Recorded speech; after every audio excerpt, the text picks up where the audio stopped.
Hello and good morning. Welcome to According to Courtney. I'm Courtney West. I'm a full spectrum doula, childbirth educator, and doula mentor, and I'm here at According to Courtney. According to Courtney is a safe space where we talk about everything from Black mental health, men- mental health, how to fill your cup, sex, and everything in between.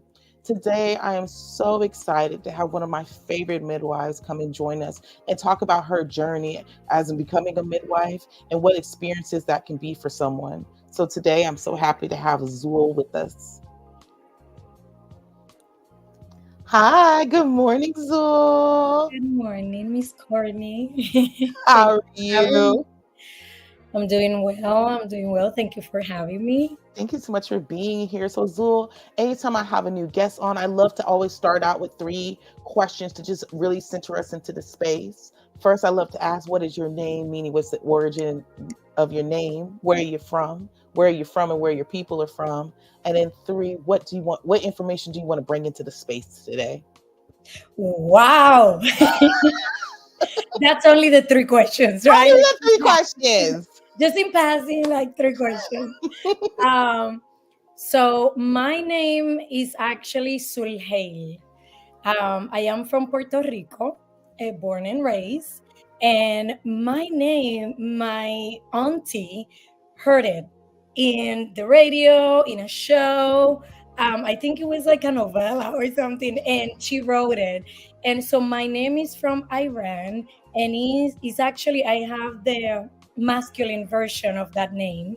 I as an adult, I find out this, and the feminine version is Suhaila, but I have the masculine version, which is Suhail, and Suhail is a constellation that happens every 1,000 years. So this gentleman from Iran told me that at least in his village, and he's, I don't know if it's in all Iran, but they have this saying that when you meet a Suhail, is someone that you meet once in a lifetime.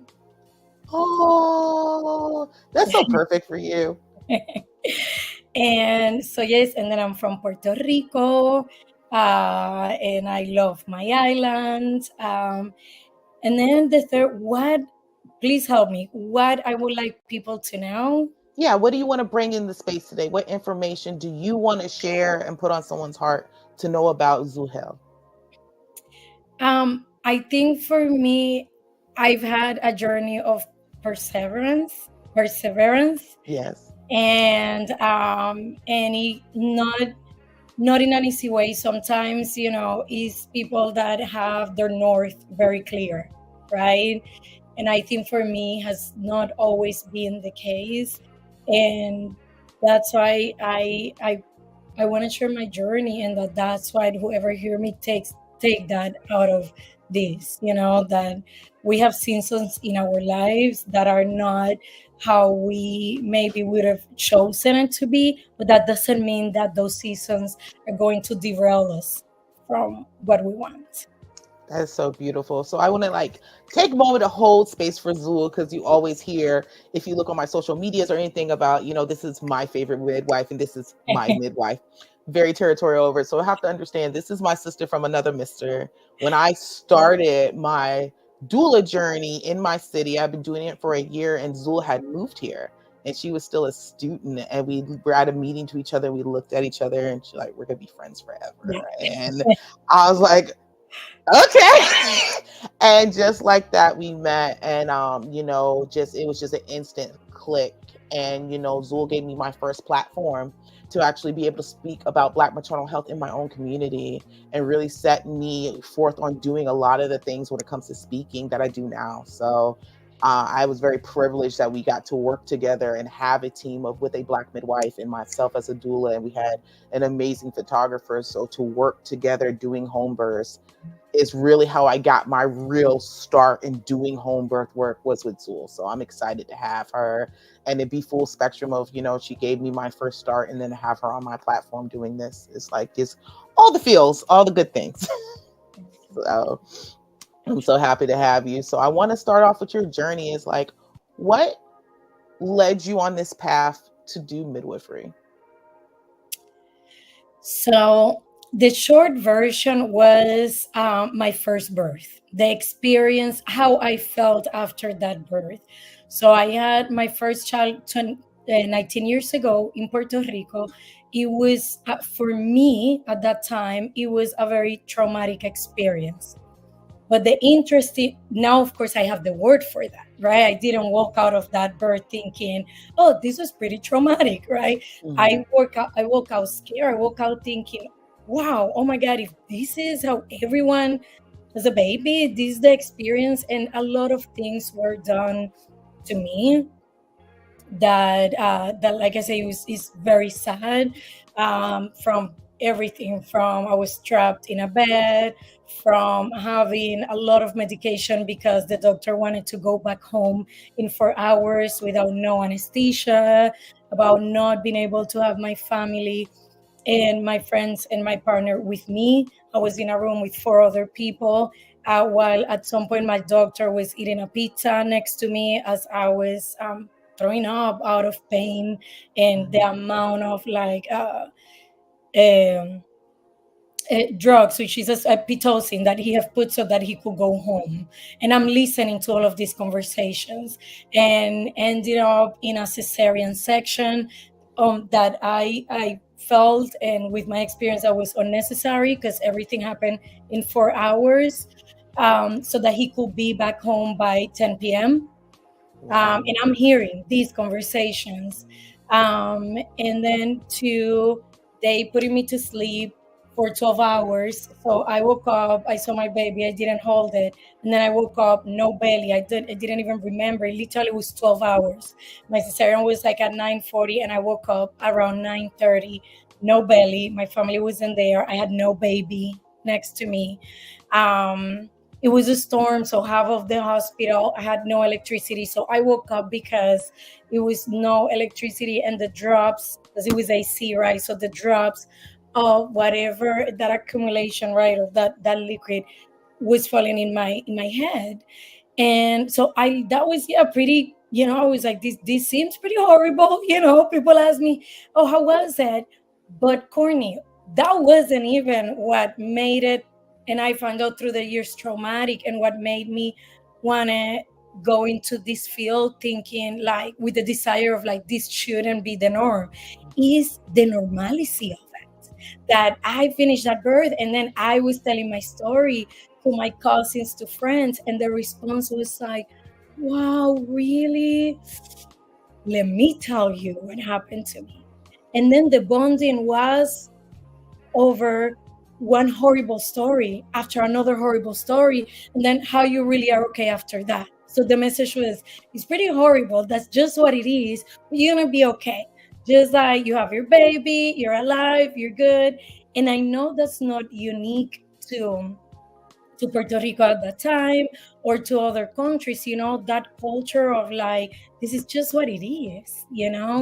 And I think that was the part that led me to this journey, right? That through the years, talking to people, me completely committed to say, I'm gonna have another baby, and I'm not gonna have that experience. I ended up not having another baby at that time, but falling in love with everything, with childbirth, with midwifery, with doula, with all the concepts that we really bring, uh, to what is bringing a human to the world, and what we want to take, like reclaim out of the system.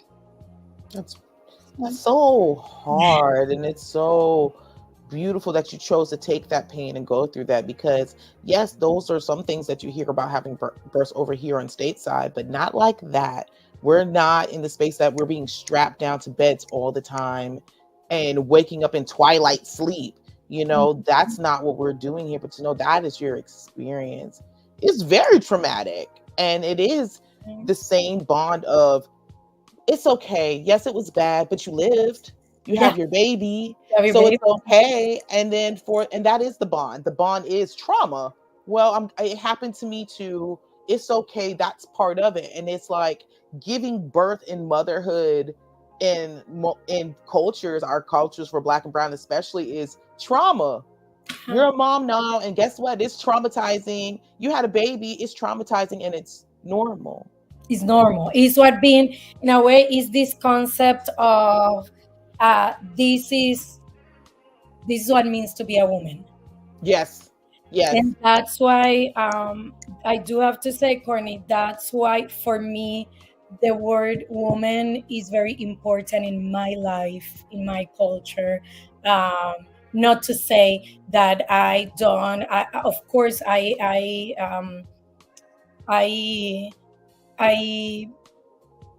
I'm an inclusive provider. I'm an inclusive person. But for Zul, for me, the word woman carry a lot Yeah. because of, especially coming from my culture, is a lot of things that means, oh well, that's just what being a woman means. Absolutely. I completely understand. My growing up too is, being a woman in our household was you had to carry the pains and the burdens and the heart and everything. No matter how bad the world is, you're a woman, and it's your job to take it and to smile and raise these babies and take care of your spouse and your man. That's your job because that's what women do. So I completely understand it. So after this really traumatic birth, and you said it led you in the process of work becoming a birth worker or midwife. What did you do first? Like, what was your process in that? So my process was to watch 100 births a day with my 3 year old, right? And like, whoa. Um, and then it was really interesting. Then going through a divorce and going through the divorce and then having a birthday and saying, what will I want for myself? And then enrolling in a doula workshop.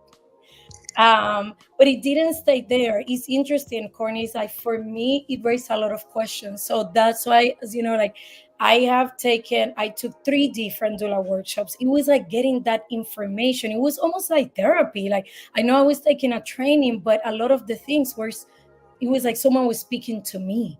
And I was like, Mm-hmm. I want to know more. So I became a doula. I became then a lactation educator because that was my salvation. I remember that for many, many years. And that's why cesareans, I can, VBACs, VBACs, families mean a lot to me because I carried for many years that feeling of my body doesn't work. Mm-hmm. And then the only thing that I could do was breastfeeding, and at that time no one had breastfed in my family, so it was a challenge, not because they didn't want it, but they didn't know how to support me. Mm-hmm. And it was this, like, oh, just give her milk. Like, why are you making this hard on yourself? And then I continue, and I remember it was this one person in the week, this woman, lactation consultant, that will volunteer time, 2 people, she that helped me, and then a friend of my mom that will call me every day over the phone. I have never met her until this day. And Oh, wow. every day she's like, you can do this, and she will talk to me until I was able to breastfeed. So for me, I remember, I never forget, that was the healing when I went to the pediatrician. I think it was like 3 weeks later, of course, because after the cesarean and all of it, I went 3 weeks later, and the pediatrician was like, what milk are you using? And I said, me.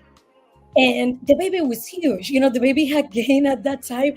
I think it was like 2 pounds. It was like something like soup. My baby was very impressive. And she's like, no, no, no, let me repeat this again. What milk are you using? I said, my milk. And I touched my boobs and I say, I'm breastfeeding her, my milk. And she stopped and looked at me. And I don't think I have ever been looked at that with that sense of, like, she was so proud of me. Like if I did, I don't know, the most impressive thing, that if I was getting the Nobel Prize, like, here is your Nobel Prize. And I remember that pediatrician, she was young, she didn't have children at that time, and she was a lactation consultant, but never really had worked with many people that breastfeed. So that was really important to me. I felt, I'm like, for me, that journey was, it didn't have to be if I was like tall or short, beautiful or not, smart or not, had a birth or not. I did something that no one could give me, but no one could take away from me. So that was really special for me through the years. So I became a lactation counselor, which was one of my passions, then a childbirth educator. Um, and then at some point, then I moved to midwifery. It was interesting because I went to this one of my thousand like doula the trainings. Um, they did an exercise about bias and about Mm. knowing your bias and knowing what you're in birth work. And I find out that they challenge us. They're like, are you here because of trauma, because you had a bad experience and you don't want anyone to have that? If you are, it's nothing wrong, but you really need to go past that, right? Mhm. And the same thing they did for the people that have beautiful bliss births, home birth, right? That thing of like, are you here because you had this amazing home birth, and then now you think that everyone needs to have that bliss birth? Well, what about if they don't? Mhm. What about if they don't want it? Are you still going to be able to support them as a doula? And so that was whoa, that challenged me a lot. And I was like that. So on one day it felt right, and I went to a conference. And then I met an indigenous midwife in that conference, and I moved with her for 10 months. Wow, that is amazing. So you went from I'm being a doula to meeting this amazing midwifing conference and just said, I'm gonna go just indoctrinate myself in this. So you just moved into it. I did. I mean, I did work for a few years in all those in all those. I wore all those hats differently. At that time I was in Los Angeles, and then that's another part that actually I'm also a professor, and yesterday I was talking with my students about bringing the community community factor to what you do, and I was introduced to that. I was working in a clinic in South Central, with mainly Black community, immigrant community from Mexico, Guatemala, Salvador, and then learning. In my head, I'm like, I, everyone's just gonna love this, right? Like I'm gonna do my little class and talk about love and about breathing and about all my things. And it really didn't work like that. I remember, like I'm gonna do my little breastfeeding class, and then this patient called me and they're like, so you have a class. And I remember it was the wife of a gang member, and she refused to come to the clinic. My boss allowed me to go there. She stayed in the car outside. I had to go when I get there. I was escorted to the room to see this woman. It was like, okay, I'm quite scared. This is not like what I study on in my really beautiful rooms with like sage and incense and love. It was like a lot of learning, a lot of faces to who I am today that didn't look like when I started. So that was a big one, and one that changed my life. And then, yes, so then after that, I went to that conference and I met that midwife, and I'm like, I need this. I need the raw version of what I want to do means. And he did. He gave me the raw version of that. And then I said, well, now I want to go to school. And then that's how that process started. So what was your school journey like? So like how long did it take you to become a midwife, and what did your midwifery school journey look like? So I do want to do a disclaimer. For me, it took, I want to say, probably like 7 years.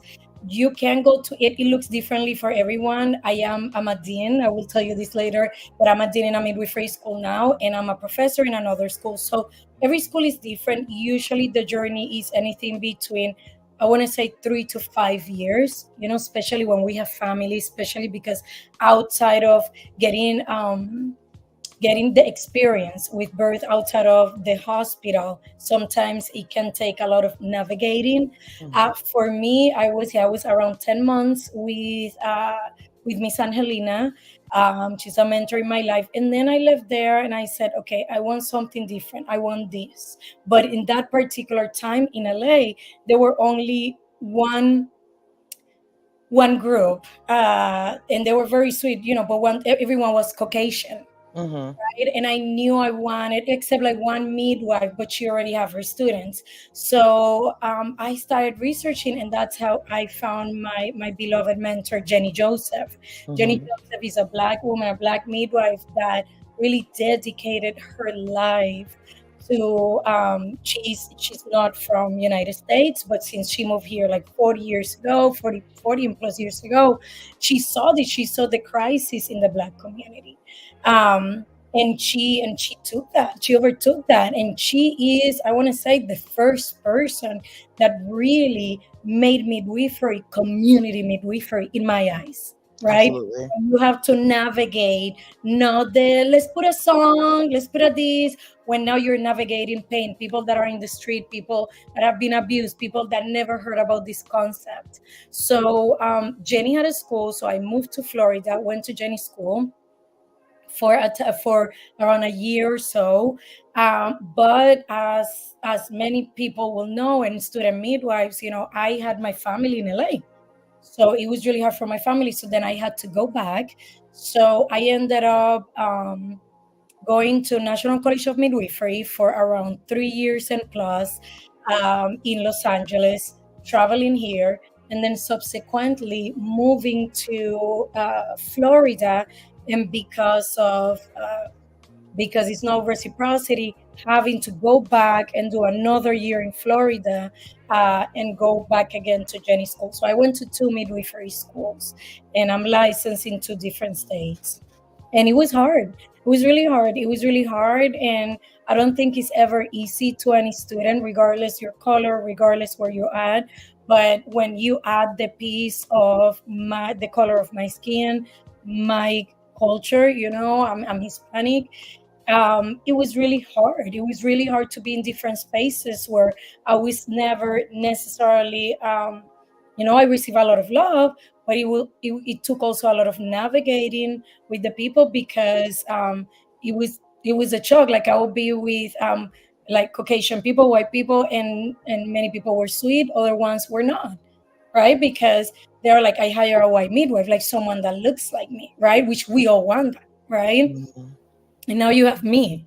I will work with many Black people. I have to learn about the Black community because we are a Black diaspora, but we all have different ethnicities. So I had to learn so much about the Black community. That is the community that I love all communities, but the Black community is the community that is like when you create a sisterhood where it's like, okay, now can you please adopt me in your tribe as well? Mhm. Right? But I had many Black people that were like, are you Black? You're so funny. But why? Like you're Black, but you're not Black. And again, it was that navigating of that. And then the Hispanic community, right? I'm Puerto Rican now. I'm in LA working with a community that is also is my beloved community, but that we had different struggles. I work with people that were immigrants, that were scared as a doula to go to the hospital and thinking, will they call immigration of me, migra, right?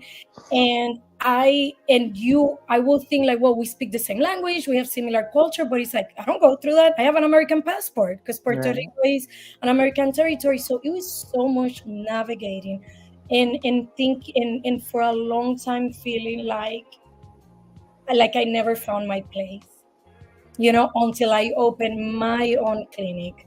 And I was able to create a space along with a team of people, which you were part of the team. And that was something that I recognized since the very beginning, that we cannot be the all for everyone.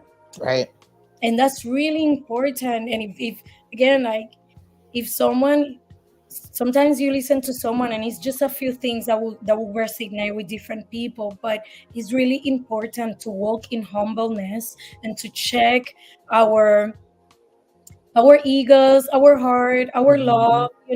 Yeah, I may will love to be my everything, to someone because I have that intention, but I'm not. So I think when I opened my practice and it didn't happen as smoothly as I wanted to, it was that navigating, or what do I need so that I can really operate from a safe space for families. Absolutely. I love that Sophia's put in. It's so crazy that the education and licensing is so different in each state, and it makes it difficult to immediately transition right into doing the work you spent so many years to complete. That's absolutely true, because licensure is different and every state is set up differently. Like, it's beautiful that you can work in two states, but you can't do it like that everywhere. So for everyone, can you explain to them what type of midwife you are?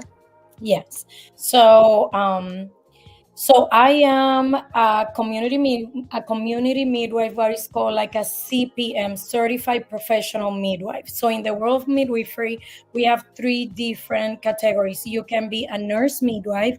Nurse midwives go and they study as a nurse, and then they do a specialty in midwifery. So nurse midwife can work at the hospital, can practice at the hospital, in a birth center, or at home if it's their wish, depend of their state that they are.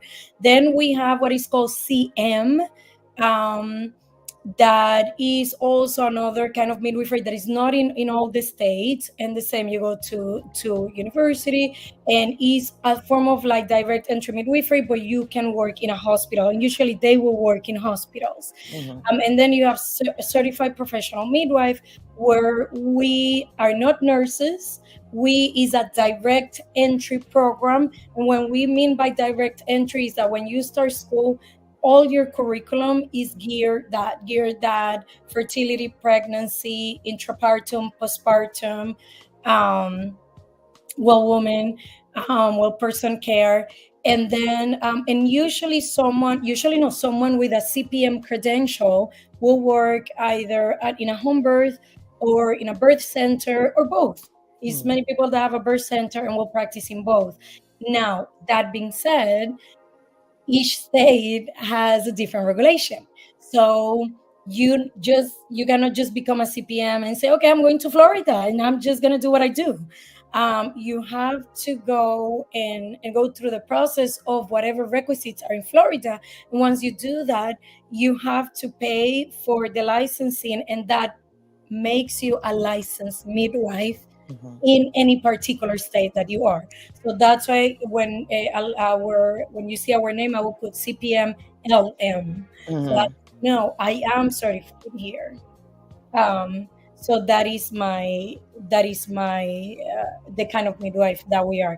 And then they are schools where you can go for all of it. You can go to a school for to be a nurse midwife. You Mm-hmm. can go to programs to be a CPM, a certified professional midwife. Is also people that decide not to be licensed. They are states that are not licensed, like in my case, like you were saying, like I'm licensed in California, in Florida, but I'm from Puerto Rico and I'm part of the legal community in Puerto Rico. And in Puerto Rico is illegal, meaning it's not legal, but it is not illegal. There Mm. are other states that are plainly illegal. Um, so it is still in America, not everywhere, but it's still traditional midwifery. Especially in the South, you get a place like Atlanta, in Georgia, in many places is traditional midwifery.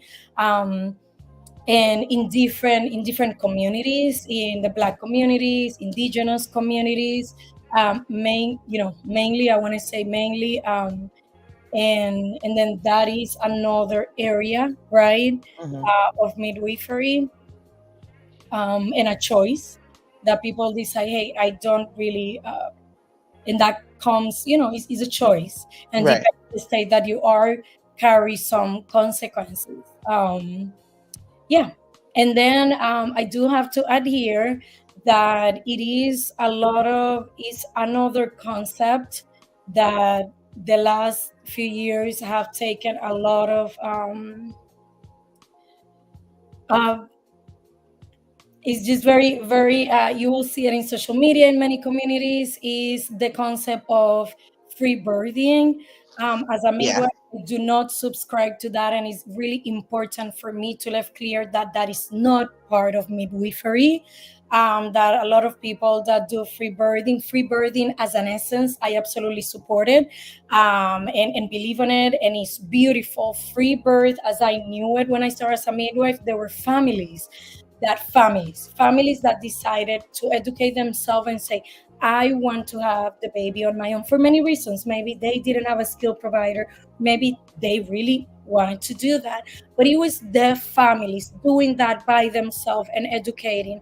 The last few years we have doulas that are going outside their scope of practice to offer home birth when they do not have this education to back that up, and when it's not legal. That is called, in my book, practicing medicine without license. It's not Absolutely. traditional midwifery. It's not a lay midwife, right? Which those are people that really, they are midwives. Lay midwives are midwives. Traditional midwives are midwives that are equipped to do what they do. Um, Now, doulas walking outside of their space and their scope of practice and offering home births is a different story. Absolutely. And I want to make sure that people really understand what traditional midwives or lay midwives, as they put them, have been studying for years. This is something that has usually been passed down through generation in their families. So this is not like someone just woke up and said, okay, I'm going to do a birth today. This has been usually years and years of study. And this is what their grandmother did and their aunts do. So it's very entrenched versus having someone like myself, who is a doula, who has been doing this work and has worked as a birth assistant and everything else, still doesn't mean that I'm equipped to do a birth on my own. That is not what my education has been in. That is not what we are taught as doulas. We're taught about dealing with the emotional, the psychosocial, the economic pieces of how to take care of a family and to support our midwives, but not to be the midwives ourselves. So it's very clear. I love, because people don't always understand the difference of all the different types of midwifery modalities. And a lot of times families don't know. And so they'll meet a doula and say, oh, I can do this for you. I can do your birth and you don't have to have your midwife. I can do it all for you. Yeah. That's a huge red flag. You don't have to, that's not safe. So I see how Sophia asked on here. So lay midwives are not licensed. So a lot of them, no. Lay midwives, no. A lot of lay midwives, especially, like, let's say, if we take pretty much that's what lay midwife means. That you were practicing, and maybe you were practicing for many years, and at that point it was not licensing, right? And you already have been doing this for many years now. A lot of lay midwives at some point decided to get licensed when the licensing opened in their state. Other midwives didn't. And it still doesn't take anything from it. A lot of, we hear them as granny midwives or grand midwives at that time had been doing this for so long. Many did get licensed, but some did not. And that doesn't take away from who they are and the knowledge base that they have. But a lay midwife is still very different than a doula who's doing, you'll hear sometimes called birth keepers, doing birth keeper work. Yeah. And so if you have a doula or if a birth keeper approaches you saying to do all your birth work, it's important to ask questions, because a lot of times I've seen families hire a birth keeper thinking they're doing the right thing. They're not understanding what that all entails to it. So I'm so thankful that you shared that process and that journey with you. And then I know how you mentioned you opened up your own midwifery services, Uma Midwifery. We love that. Yeah. And I want to, really touch on what were some of the challenges of moving to Florida. And this is, where I met you in your journey of moving to Florida, and specifically moving to St. Petersburg, Florida, which has its own intrinsic rich history in the Black community, to come to here from California, from Puerto Rico, to come here to open up your space in St. Pete, doing this midwifery work and this type of care. What are some of the challenges, or what was your journey with it? I'm trying to not put it like that. No. Like what was that like for you? It was extremely hard. I think it was extremely it's one of the hardest things that I've done, and journeys that I have navigated, as an everyday journey, as an internal journey. The biggest challenge here was race. I'm Black. I'm the darkest in my family, not in Puerto Rico. Puerto Rico is a mix of backgrounds and cultures. Again, we are a diaspora where you have the Black diaspora in Puerto Rico. We had the Indians, our natives, and then you have the colonizers from Spain. So if you look at us, Puerto Ricans come in all the colors. Now, that doesn't mean that that racism doesn't exist, right? I'm the darkest in my family, and I have always been really aware of that.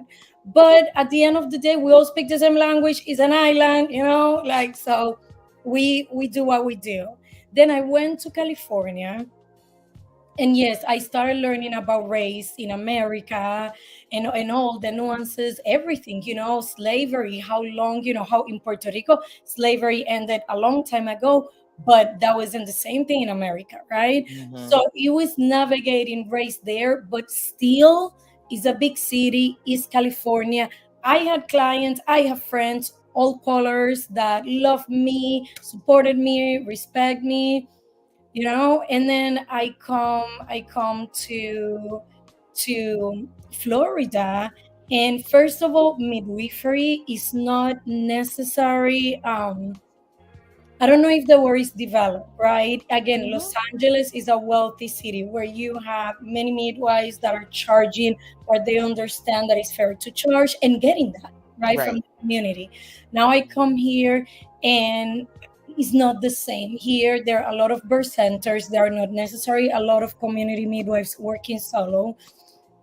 um, it's different. It's a different type of community, that people that are in Medicaid, midwives that are really not receiving at that time. I think that have changed. Mm-hmm. Maybe the compensation that Absolutely. they thought that they needed. So that I think played a big part in, I want to say, in dynamics here. Mm-hmm.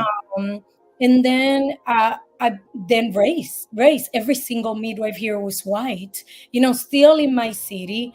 Um, I think now it's one more, now it's one more person, but I'm the only, I was the only one black midwife and Hispanic, let alone, I mean, me and three counties more, right? Like Tampa, Right. then Jenny is in Orlando, and then we get more in different cities. But that was huge, Courtney. That was huge. Like the sense of isolation, the sense of like navigating dynamics that felt really that I didn't understood, and that felt wrong, but that I needed to navigate no matter what. And sometimes I did it with grace, and other times I didn't. Having a mentor that really I didn't mentor, a preceptor that she was a great midwife. She's not practicing anymore as a midwife. She was a great midwife, but definitely we were not aligned. Mm-hmm. Or and I wasn't aligned with what I have learned in the past. As you see, like I've had all of this experience. By the time that I came here, I already had two black mentors, right? Two midwives that I love and admire. I already had another baby and had Mm-hmm. my feedback. So I already had seen the beauty of midwifery at its best, in every areas, whether you're supporting the community, whether you're working with people that are affluent, like all of it, how midwifery work in different worlds. So Florida and St. Pete was a whole different animal for me. And it was like a lot navigating that with a lot of confusion, because like you and me have talked many times, it was not just navigating one community, Mm-hmm. right? We were navigating, let's say, the white community that until today, I mean, I transition, I'm doing other things. So I closed my practice 2 months ago. Until 2 months ago and 5 years here, my practice is 95% brown. Right. Not because I'm choosing it to be brown, but because the white community here, if you have two people, they're not, if you have a white midwife and a black midwife, they won't even as much as call me for an interview. Right. I don't even get a fair chance. It's not like, oh, I know Zoom. So a lot of the white people that have been my clients is interesting are people that are, how you say this in English, transplants, Yep. that have moved here and that are from Colorado, from a big city, from Mm-hmm. California, from Colorado. So they're like, sure, sun is great. Oh my God, New York. And I get that time and again, time and again. I'm like, when do you move here? Oh, we moved here 6 months ago. We moved here a year ago, and that have been very, very hurtful to me. I can count the clients from here, St. Pete, or even from Florida that have hired me, white families, and I think three in Yep. 5 years. I mean, Courtney, three, Yep. where we Yep. live in a city that is so small, where there are not even like that many midwives. They're going to go out of their way to go a midwife from Tampa, but they will pass by my picture, like my website, and that was very painful. It was very Mhm. painful because I grew up, until I moved to St. Pete. I thought, if you really come with the education, if you come with the skill, the education, and the willingness to do what you do, it shouldn't be a problem, right? I already have been in this world doing this. By the time that I moved here, I was already in the birth world for 12 years. Yep. So it wasn't new for me in any way. So it wasn't even a thought in my mind that that was going to be that hard. And it affected me. It affected my family, my children. But I had people like you that really stand by my side. I mean, the other day, my partner was saying, I remember when I met Sue, and they were like, all of them were together with their kids. I remember it was you. It was a beautiful friend that used to work with us at the moment, Bianca, and she was Puerto Rican. And we all, I mean, we had no money. I mean, like, and my boyfriend was reminding me this. We will all meet with our children and a pizza, and one will bring like one bottle of something or wine or rum on Friday, because that's all we had. I Yeah. mean, at that time, I had to make a package so that everyone could get paid, but that means that all of us will get paid a little bit, right? And then again, equally, now we're dealing with the community, the brown community, that have been so abused and distrustful or the system, and at the same time that they didn't have money to pay us, right? Yep. And I hear, hey, I deserve to be paid.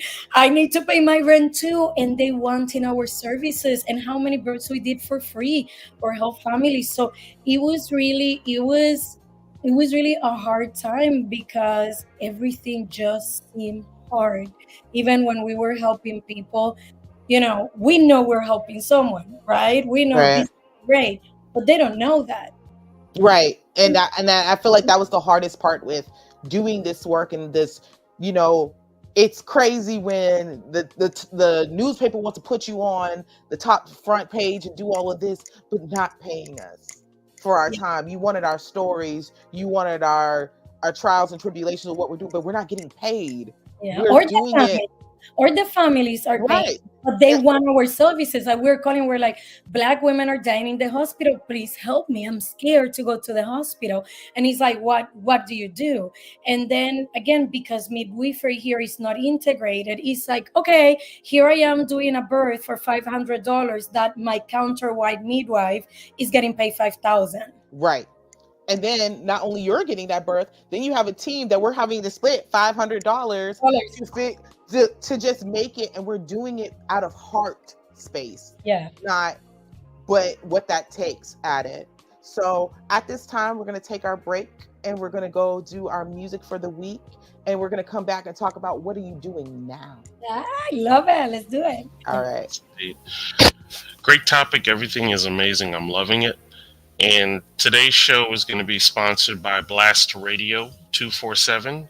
If you are looking for independent music, you can go to Blast Radio 247. And our Blast Artist Spotlight today is my man Elijah Rosario, and this is Two Hearts. Let's check it out.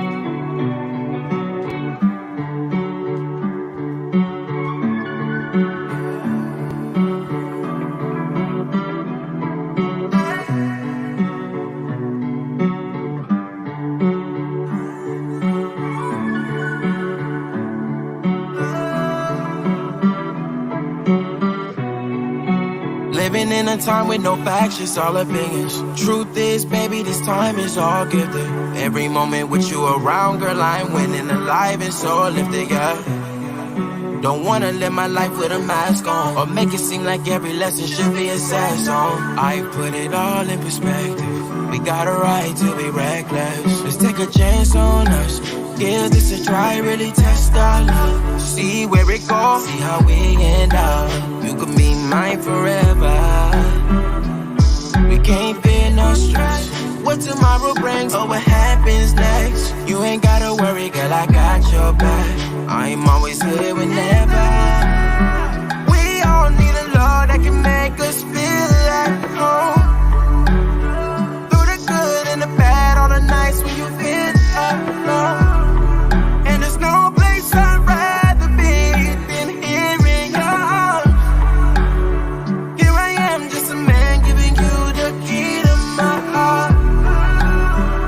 I used to hide behind my loss, and I ain't even know how to trust. You came into my world, opened up my eyes, showed me I'm enough. And I can't deny or describe how I feel. One thing I know, girl, this feeling is real. If you're down for the ride, reaching new heights, I got an idea we can try. Just take a chance on us, give this a try, really test our love. See where it goes, see how we end up. You could be mine forever. We can't feel no stress. What tomorrow brings or what happens next. You ain't gotta worry, girl, I got your back. I'm always here whenever. We all need a love that can make us feel like home. Through the good and the bad, all the nights when you feel alone. And there's no place I'd rather be than here in your arms. Here I am, just a man giving you the key to my heart. We all need a love that can make us feel like home. Through the good and the bad, all the nights we feel alone. And there's no place I'd rather be than here in your arms. Here I am, just a man giving you the key to my heart.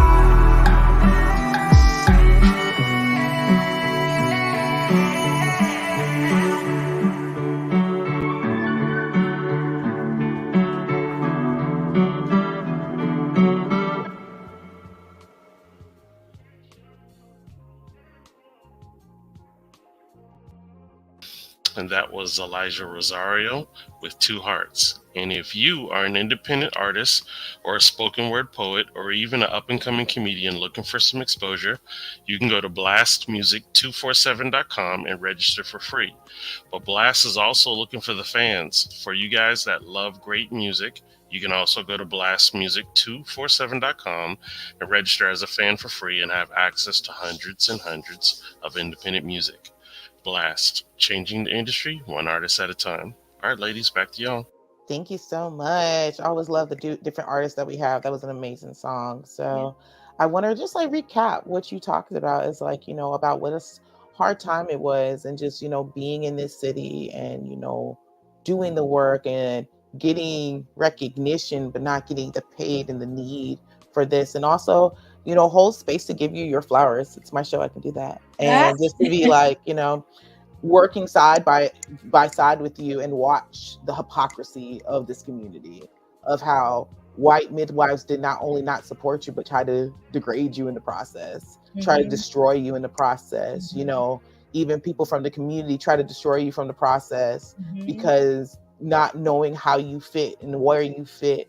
And also being on this side of it, knowing also that they're intimidated about what you come with and what special you brought. Because I can say from the many families we work together, how loved and how much they appreciate you, but had to look at themselves and look at their own biases, because a lot of these people, I worked with other births with them and called them on that. So I can say working together, we've done that, and to know that you deserve your flowers. And we are thankful for what you have given to this community. And it's not easy. People don't understand what it's like to be a midwife or a birth worker when you love your community and you can't eat off of hope, but we do.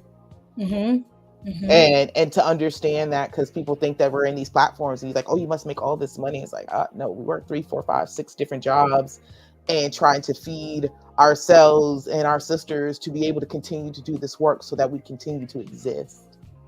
And it takes a real particular type of person with a lot of spice and a lot of strength to be able to do what they do. So I love that you're still here and that you haven't given up, and to really kind of focus into who are you and what you're doing now. I love it. Thank you, Courtney. So in my case, and I think this is the part where, for whoever is listening, that's the part that take the inner work. So it was that at that time, it came a moment where I recognized I cannot longer continue living like this, right? Because you give, but then you become an empty well, right? And then when that happens, that's a problem, because you're not offering now what you really want to be offering, or you are suffering by it, being affected by it. So in my case, it was a deep inner journey that took, I want to say, a year and a half of questioning many things, midwifery, my journey, where I was living, what I was doing, my community, right? And then you can do that, but then at some point you have to stop, because it's almost like a fork. And from that fork, either you become bitter and that's who you are, and then you keep practicing like that, which then you become someone that is really not the best version of yourself, and that's where I was. And or you then it's almost like rebirth yourself and say, okay, recognize what you have in your heart. Okay, I love midwifery, I love the community, how I can make an impact, or now how can I be in my community without my soul being broken. And that's when I started moving to education, right? And then believing this part of like, no, we do need more midwives, we do need more doulas, or doulas that can do their job without having to do three other jobs, right? As we know. um and that's when that dream started coming in my heart. And I every day I would wake up at 5 a.m. and I'm like, I think I want to do my later school. I'm going to do a school of continuing education. And for 3 years I worked in that. So I opened a continuing education school for midwives, for doulas, that is bilingual, and that also reflects different professions. So you can take a class from a nurse midwife, a traditional midwife, a nurse, a doctor, a doula, all of them different colors, different ages. So something that reflects our world, or the world how I see it, right? Then I was offered a teaching position in a midwifery school, which again then opened my heart to say, wait a minute, I can still midwife, but now I get to midwives, baby Yes. midwives, the ones that are going to be my future colleagues. And Courtney, that's really where I found my calling. Because I can tell you that's another part also that we sometimes have to recognize. It's not giving up in our dream. Sometimes you have to recognize, am I doing what I'm doing in a safe environment, safe for my community, safe for myself, and safe for my children? And I couldn't give you a yes. I didn't have I was looking for more midwives in my someone, people to work with me in my practice so that I could get a break. That didn't happen. For a space, there were many things where I really couldn't continue do what I was doing. I want to say the word that I'm going to use is in a safe way, safely for my heart, for my soul, and for the services that I was providing.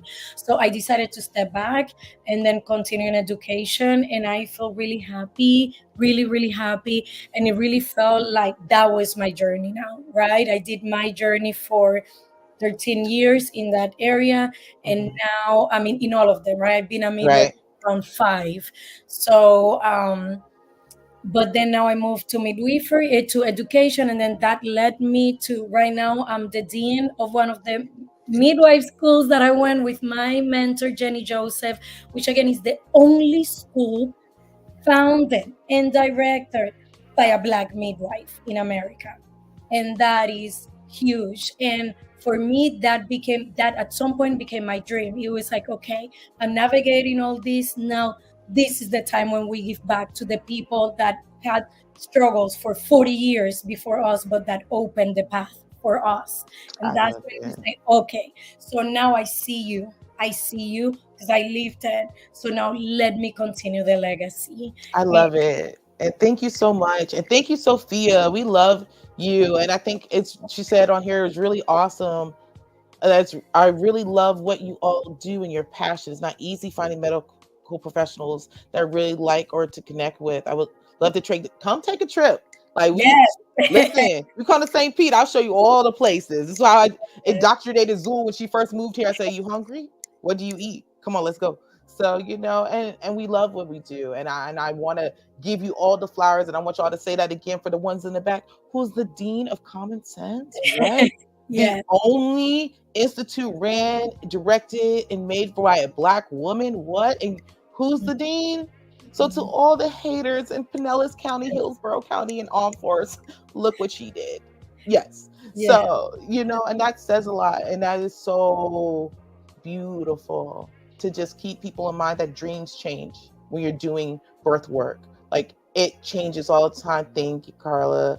And it says a lot about you.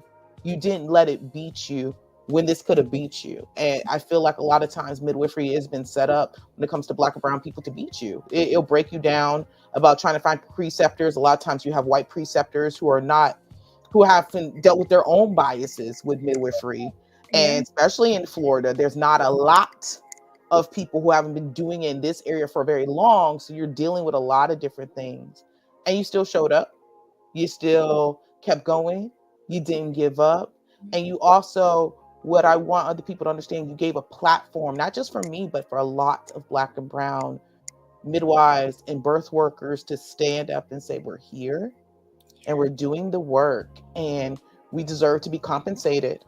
We deserve to be seen, and we deserve a shot just like everybody else does, because we are out here doing the work, being with Common Sense and working with them as a doula mentor, and being in those spaces. It came through Common Sense how we even met each other, and it made me go, and it's something beautiful to be like, here's someone with you, and y'all can go ride it together and making the changes together. You're not on an island by yourself anymore. And to see your growth of you coming from the island, then to coming into California, then coming into the jungles of St. Pete, because there's a whole jungle here, baby. You got to understand the culture of where I'm from, the people that made it, and to do here and to thrive your way. And, I hope the listeners take that away more than anything. You can thrive. Your journey can be your own, and it can be beautiful, and it can be rewarding, and it can be really hard, but to know the people are out here. So if people want to see your story, see your businesses, see about you, how do they see you? And also to get connected with your school, if they want to be able to go to midwifery school or to just do follow-up care as doulas and birth workers, how do they reach you? How do we find you? Yes, so Courtney, I will share with you the information, but for the continuing education is www.kibiceu.com, and that's for continuing education. And then for anyone that wants to even know more about becoming a midwife, or is interested in our program, is CCSM, Common Sense School of Midwifery, and it is located in Florida. But it's actually a national program, so you can be in other states. I mean, we're not in every single state, but please check out with me and still attend our school. I love it. Thank you so much, Zul, for coming and joining us today on According to Courtney and helping everyone fill your cup. I hope being here filled your cup, because it definitely filled mine, to just be like, to see your partner in crime, to be working at this for 5 years. And I hope this is just a part of making you feel like you got your flowers today, because you really deserve them. Thank you. You're so welcome. So, until next Saturday, everyone, thank you for showing up and coming to According to Courtney. And remember, fill your cup, take care of yourself. You're important, you're beautiful, and that you matter. Until next week, thanks, you guys. You guys have a great week. Bye.